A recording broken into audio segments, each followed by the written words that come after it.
провести обслуживание топливной системы инжекторного мотоцикла на примере Suzuki. В принципе, везде схема будет одна и та же. Топливная система состоит из идентичных компонентов. Разница будет заключаться лишь в том, как вы будете до них добираться. Практически во всех случаях вам придется снять сиденье, поднять бак. С этим, думаю, сами разберетесь. Топливная система состоит из корпуса топливного насоса, который прикрепляется к баку, бензонасос, поплавок. В общем, одним словом, бензонасос. Из него выходит топливная магистраль, которая подключается к топливной рампе. В зависимости от вашего мотоцикла у вас будет либо 2 ряда топливных форсунок, либо один. На джиксерах с 2008 года уже пошли 2 ряда, по 2 на 1 цилиндр. Так вот, топливопровод, который выходит из бензонасоса, подключается к топливной рампе. Топливная рампа уже распределяет топливо под высоким давлением на форсунки. К форсункам крепятся электрические коннекторы, которые управляют их работой. Перед демонтажом нам нужна будет емкость, в которую вы будете вынать детали топливной системы для их промывки. Следующим действием будет отсоединение топливной магистрали от топливной рампы. Здесь будет коннектор с фиксатором, который довольно-таки сложновато сдергивается, потому что там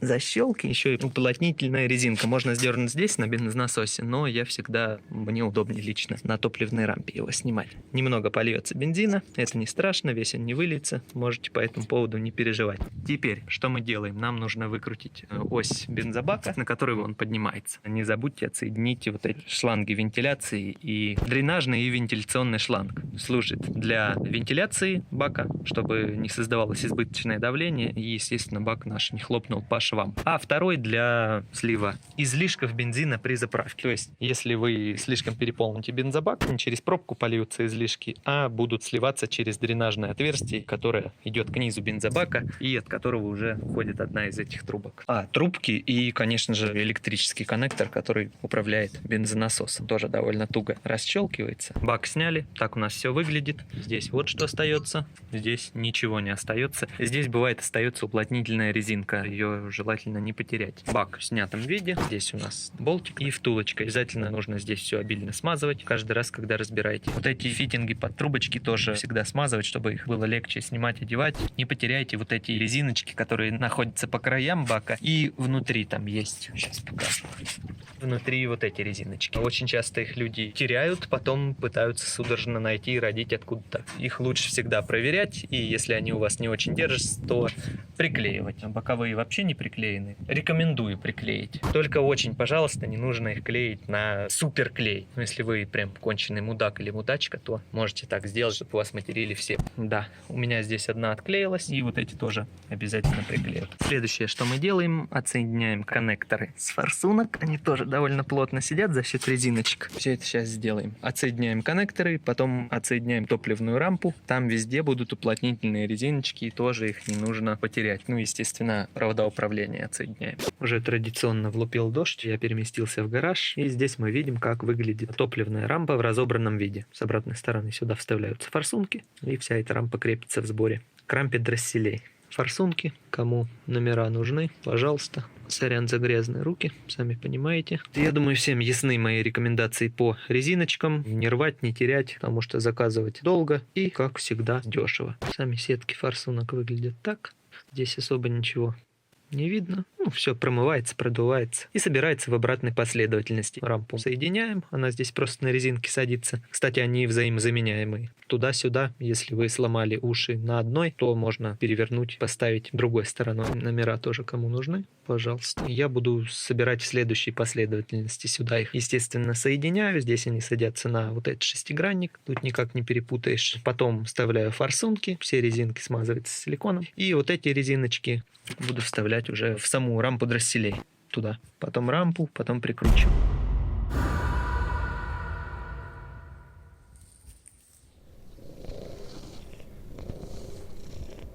История продолжается. Переходим к обслуживанию топливного насоса, находящегося внутри бака. Выкручиваем 5 шестигранных винтов и аккуратно вынимаем всю эту систему. Там немного с вращением нужно, чтобы не погнуть поплавок. Стоял он у нас вот так, в этом колодце. Всем понятно, да? Немного с вращением он вынимается, лишь бы поплавком там не зацепился ни за что. Ну, он довольно плотно отсюда выходит. Если вы делаете это в первый раз, то слейте весь бензин, переверните полностью бак, и вам тогда будет замечательно видно, как его вынать. Получите Очень полезный опыт. Я этим уже занимался неоднократно на всех своих мотоциклах. На этом один раз тоже я уже вынимал, чистил всю эту систему. И тем не менее, вот немного ржавчины какой-то. И здесь видно, что есть. Поэтому вся эта процедура никогда не будет лишней, если у вас есть свободное время. У меня и бак там чистый, но все равно какие-то ржавые отложения имеются. А на самой верхней части, да, присутствует немного ржавчины, как раз в том месте, где собирается конденсат.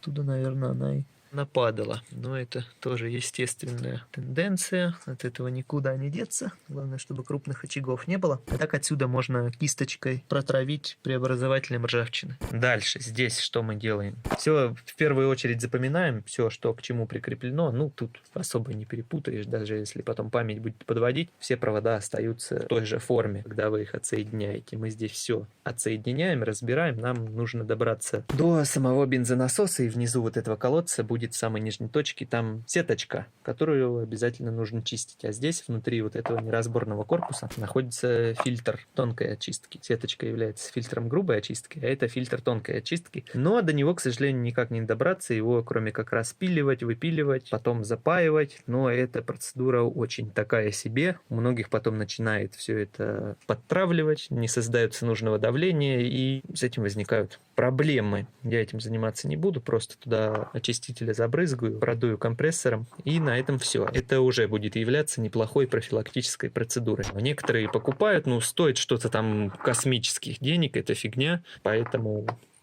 ой, явно не мой случай. На всех Сузуках стоит бензонасос Mitsubishi. Номер кому нужен. Вуаля! Вынули бензонасос, вот так он тут стоял, на направляющую одевается, и вынается он довольно-таки туго за счет вот этой вот резинки, которая входит вот в этот вот колодец. Поэтому можно немного поддеть отверткой и, шатая из стороны в сторону, аккуратно его оттуда вынать. Как всегда, чтобы не порвать резинку. Там вон говнище все-таки присутствует у меня. Ну, не помню, когда. В прошлом году, наверное, я разбирал, чистил. Рекомендуется почаще этим заниматься. Дальше. Отсоединим сейчас коннектор от бензонасоса, вынем бензонасос. Вот эти мы защелки снимаем сетку, и сюда же вынимается и бензонасос. И все это заливается очистителем, потом продувается компрессором, промывается и собирается в обратной последовательности. Ну, тут я же говорю, самое главное, что можно перепутать, это крепление вот этих проводов, какой куда там крепится, что как. Для этого, собственно говоря, и снимаю там. На видео все будет видно, на всех сузучих бензонасосах все абсолютно идентично. Да, когда будете собирать последовательность вот этих фигнюшек, не перепутайте. Здесь сначала идет фиксирующая шайба, потом надевается клемма, потом сверху шайба, а потом сверху гайка затягивается. Я помню, когда-то в этом вопросе ступился, делал минуты, наверное, 3. Резиночку потом перед сборкой обязательно смазкой какой-нибудь смазать тоненьким слоем, чтобы она туда лучше вошла. Ну, а так, я же говорю, ничего сложного, все аккуратно своими руками разбирается. Это дело на полчаса спокойной работы. Можете куда-нибудь все это погрузить, чтобы оно там откисло, если у вас сильный срач в баке. Постоит, опять возьмете, соберете, точно так же включите мой видос, там все провода, все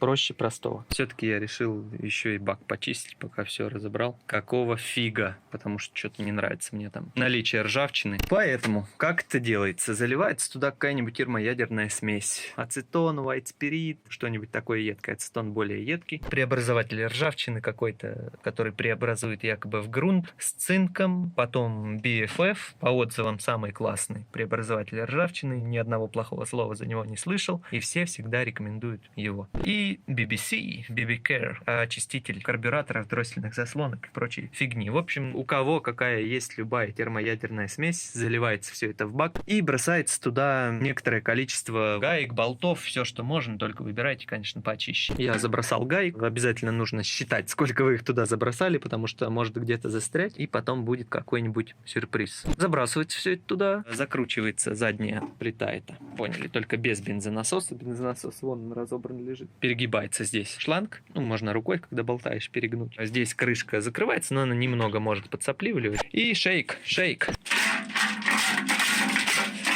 двумя руками в разных плоскостях, по кругу, как только хватает фантазии. Болтаете, оставляете отстояться немного, потом снова болтаете, опять отстояться, и во всех плоскостях переворачиваете бак, чтобы эта термоядерная смесь везде подействовала. Забыл обозначить главные места скопления коррозии и ржавчины внутри бака. Это у нас нижняя часть, как раз возле бензонасоса, и верхняя часть возле заливной горловины. Это два основных места, в которых скапливается коррозия и ржавчина. Почему возле верхней горловины? Потому что бак у вас не всегда полон, какими бы вы ни были богатыми. Там от перепада температур в любое время года все равно скапливается конденсат. И нижняя часть. Почему нижняя? Потому что вода тяжелее бензина, бензин легче, и она оседает на дно бензобака, и нифига она не смешивается с бензином, как хотелось бы. Именно для этого в бак частенько добавляют некоторое количество спирта, чтобы на месте уже поболтать и смешать спирт с этой жидкостью и вывести его естественным путем в цилиндры, чтобы хоть как-то снизить эту концентрацию. Но мало кто знает, что данный метод целесообразен только для баков из композитных материалов или из металлов, не подверженных коррозии, то есть пластиковые, карбоновые, алюминиевые и остальное в этом же ключе. В обычных же баках, которые подвержены коррозии или в которых есть элементы, поддающиеся коррозии, подобным лайфхаком вы только усугубите себе ситуацию с засорением всей топливной системы. Так как вы взболтаете и смешаете с бензином все то, чего быть в бензобаке не должно, Мышиное кубло.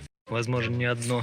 для тех, кто сейчас скажет, да, оно и так же там на дне, все это и так засосет бензонасос. Я открою страшную тайну, что система забора топлива из бензобака спроектирована так, чтобы забор топлива осуществлялся не с самой прямо нижней точки, а на несколько миллиметров выше, во избежание засасывания всего отстоя в полном объеме. Ну что, слил я термоядерную жижу, и это просто жесть, что там было. Гайки я и кидал туда, только новые. Они гайки больше в говне теперь стали. Вот какая-то офигительная, я даже не знаю, какое слово подобрать, чтобы это назвать. Ну, какой-то ил на щупе, и он металлический.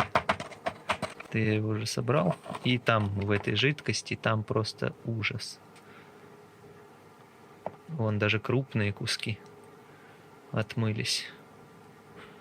Отличный метод.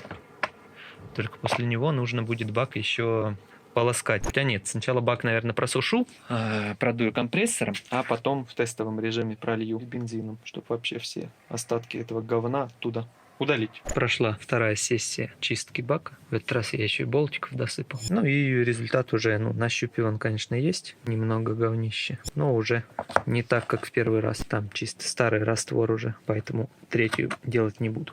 Сейчас просушу бак. До завтра, до утра оставлю его сушиться. Крышку открою, компрессором дуну. И приступим к сборке. Бензонасос в разобранном виде.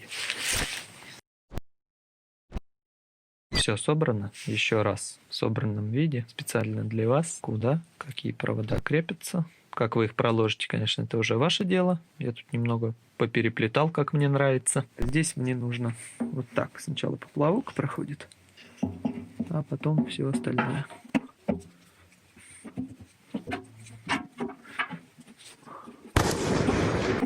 И все. Закручиваем винтики, устанавливаем бензобак. Ну и, собственно говоря, что? Все собираем в обратной последовательности, и все, вуаля, можно кататься. Стоит отметить, что чистка топливной системы – это первое, что вы должны сделать, если ваш мотоцикл что-то там не едет, теряет тягу, не развивает должных оборотов, какие-то пинки, затыки. Нифига, ни свечи, ни масла, ни фильтра. Все это уже второстепенные, ну и, естественно, своевременные стадии обслуживания. Если у вас ни с того ни с сего мотоцикл на какой-то передаче не развивает обороты выше каких-то определенных, какие-то пинки, максимальную скорость не развивает, первым делом чистить топливную систему. Потом уже все остальное. Это самое первое, что вы должны сделать. Там вроде бы все. Если есть какие-то вопросы, задавайте в комментариях или где-то находите меня в остальных соцсетях. Где мой фокус? Не потеряйте обязательно...